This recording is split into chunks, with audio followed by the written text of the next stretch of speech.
The minimum viable product is a trap. It's the reason most products launch to the sound of crickets. Basecamp wasn't a full project management suite on day one. Superhuman wasn't a full email client. We need to change the goal. You have been told it's the lean, smart way to build. Ship fast, learn, iterate. But the MVP has become an excuse. An excuse to ship buggy, feature-deficient products that solve no real problem. It's a recipe for lukewarm feedback and user apathy. It's the reason most products launch to the sound of crickets. You aren't building valuable market data. You are getting confirmation that you built something nobody wants. The original idea behind the MVP was sound. It came from a place of mitigating risk. Don't spend a year building a monolithic beast nobody will use. But the concept has been corrupted. It's been twisted into minimum shippable product. What's the absolute least we can do to get this thing out the door? This leads to products that have a dozen half-baked features instead of one that perfectly works. It's a product that's viable in the sense that it doesn't crash on launch, but it's not valuable. It doesn't create a moment of delight. It doesn't make a user say, wow, this is exactly what I needed. Instead, you get polite, useless feedback. Yeah, it's interesting.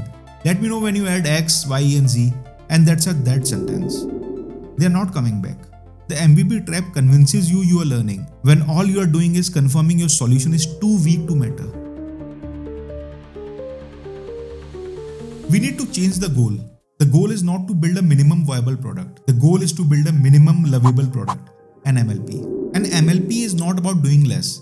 It's about being better at one thing. It's a product that takes a single painful problem for a very specific niche user and solve it so exceptionally well that this small group of users fall in love with it. They don't just use it, they adopt it. They advocate for it. They forgive its limitations because its core function is so powerful. Basecamp wasn't a full project management suite on day one. It was a simple way to share messages on a single page. It was lovable for that one thing.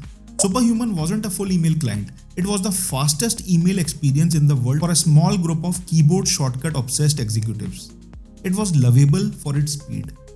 Viable gets you a nod. Lovable gets you a customer. So how do you do it? You invert the MVP process. Instead of breadth, you go for depth. 3 steps. First, find a painful niche problem, not a big market. A small expensive problem, a hair on fire problem. Who is paying a consultant or using a clunky spreadsheet or wasting hours a week because no good solution exists? That's your target. Second, define the one user experience. Forget about scale, forget about serving everyone. Design the perfect magical solution for one person, your ideal niche user. What would make them feel like you built this just for them? What's the moment of delight? Third, build for love, not just function. This means polish. It means sweating the details of that one core workflow. The onboarding isn't an afterthought. It's a part of the product. The speed isn't a feature. It's the feature. Your MLP should feel less like a beta and more like a bespoke tool. This is how you get your first 10, then 100 true fans. Not users, fans. They are the foundation of your growth. They will pull the features out of you. They will tell you what to build next. Their feedback is signal, not noise. The MVP is a trap because it optimizes for validation, but delivers only noise. It asks, is this good enough? The minimum lovable product asks, is this unforgettable? One leads to a slow death. The other leads to a real business.